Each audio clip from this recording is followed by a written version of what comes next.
What's up, YouTube world? How's everybody doing out there? Hope everybody's doing good. So, I want to hear your comments, okay? I want to see if I'm crazy. So, the customer I'm at right now, he bought through a lumberyard.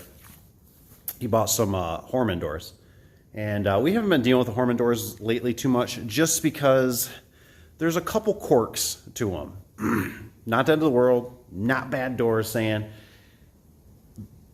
It's just one of those things, right? So let's take a look at what we got going. I'm going to show you a couple tricks I learned on this job, maybe to help you out in the field, that I've just learned today. And let's just go through this. Let's go through this. Okay, so first, you know, I feel like we're dealing with an AMAR door here again. You know, even though this isn't an AMAR door, Hormann door. You got this weird hinge, right? So when you open up your hardware here, sorry, I don't have a full loaded vehicle today, so I'm kind of working on what I have here for benches and that. You get this slew of parts, right?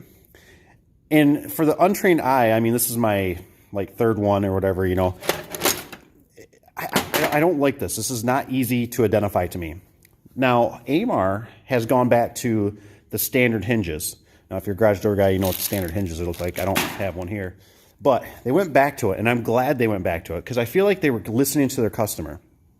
Now, with that being said, you can get this door with standard hinges. It's going to get rid of this. I believe this is our pinch resistant, is what somebody commented below one time on my video. That's what this huge pronounced, lip here is.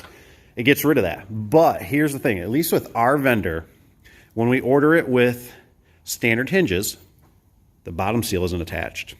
And that just drives me nuts, because that's one thing to get forgot at the shop. You got another trip, and that just adds more, So if they could get the bottom seal attached, which I think they might be changing, I heard through the grapevine, and I hope if they watch my videos, they do for their own sake, because that would be great. I think that'd be a wonderful thing. So, but yeah, so let's get back to these hinges. So you open up your box, right? And I don't like that I have to sit here and I try to identify, okay, what's this go to? This one, okay, that's that one, okay, and then here's another hinge, and then, okay, so these ones, let's go back over here. This one, the reason it's built like that is because the ones are for the center, right? And it's hard for me to have to judge which way this sits on here. I personally like having a regular hinge, because I like it to grab when I lift up the panels and the door when I'm stacking and stuff. Some people like this. They say it looks cleaner. It doesn't grab your shirt or something. Maybe you want to walk by or whatever. Okay, that's fine. Fair enough. So let's go through, though, what this looks like, because it's hard to do with it when I assemble it, but I probably can disassemble it easier with one hand. And I want you to see how many layers there is. I feel like this is just over-engineered. And I don't know if there's a quicker way that I'm doing it wrong or whatever, but I always feel obligated to fill these holes when when you put this together. So let's just take this hole. And mind you that this hinge is not on the other section right now. So we already are using 4 screws, you know what I mean? Which I feel like is kind of a waste, but maybe somebody can tell me that I'm... Now, granted, right here, I want to stop. I'm sure I could put that screw in right there, and I could stop, right? This would be secure. So you only need 3. Let's see if we can get you a different little view here. There we go. So we only need 3 then, right? Okay, well, we're still more than the average garage door hinge, right? We normally would use 2 in the field. So, that you can see this slips underneath, but it's just kind of a pain. So let me grab one more here. So, okay, so there's that. Now I put it in here to stabilize it, but let's see if this will. So this, let's see if you can see this. It scoots out of there, which right now is being a little blurry because everything got crimped down. So that's what you start with, right? You put this on first, then you got to slam this up in there, which everything normally goes together pretty well. But I'll take it just apart the rest of the way here. So you can see. Oops, there it goes. But I don't like when I'm having to... Bummer, it's dirt floors in here. I don't like having to try to identify when I look at this. It takes an extra second, maybe, you know what I mean? But still, I don't like having to think that hard about it. And so you gotta, okay, go, oh no, that tab's gotta be up, so you put the tab up.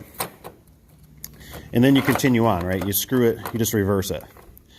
So I'm not a fan of this hinge setup. This is just seems like extra work, extra brain power that I don't want to use up. And otherwise, everything else, you know, we had a big whopping. I am surprised. Let's take a look at this. We had a big whopping dent on this puppy that came from the lumberyard. You can almost see it right there. Big old whopping dent on that thing. And that's the bummer sometimes with lumberyards. They are a little more, they're not as nice to things as the garage door guys. But so this is what I want to share with you. So no cement here. I've always been struggled with, you know, what's the best setup to do here, right? What's the best way to resolve this? I've seen guys put bolts in the track, and when you put bolts in the track, I've seen problems with when you put a bolt in the track. I've seen the track actually flare out, and it wrecks the roller, it twists this. It just is never good. So this was my best first solution, and then I got wise. I said, okay, this will be my stop, which I've done in the past, no big deal. But then I said, I was having a hard time gauging where the track needed to be. So put yourself a little block on there, and you can see how I nailed it. And then everything's just like if you're on cement. And it works really good. So right now I'm solo. I'm waiting for another service tech to get here. And unfortunately, it was one of those things that got overlooked. Not by myself. It was just, we're here to install this with what's here, what was provided.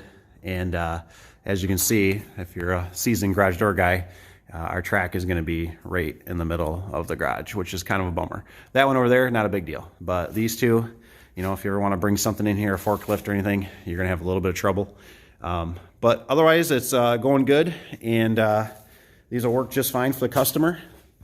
They should provide a good service and whatnot. So anyways, guys, I hope that's a helpful little tip. Comment below if there's something I'm overlooking with the Hormann doors.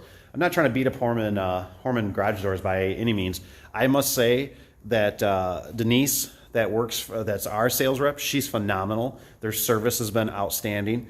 And it's one of those things that I know she can't change the product.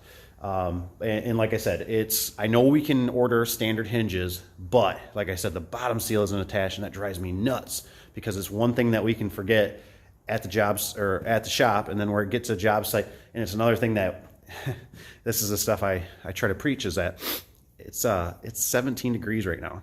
It's cold out here. I don't want to be out here any longer, and I sure as heck don't want to be fighting with metal. This door was on a skid.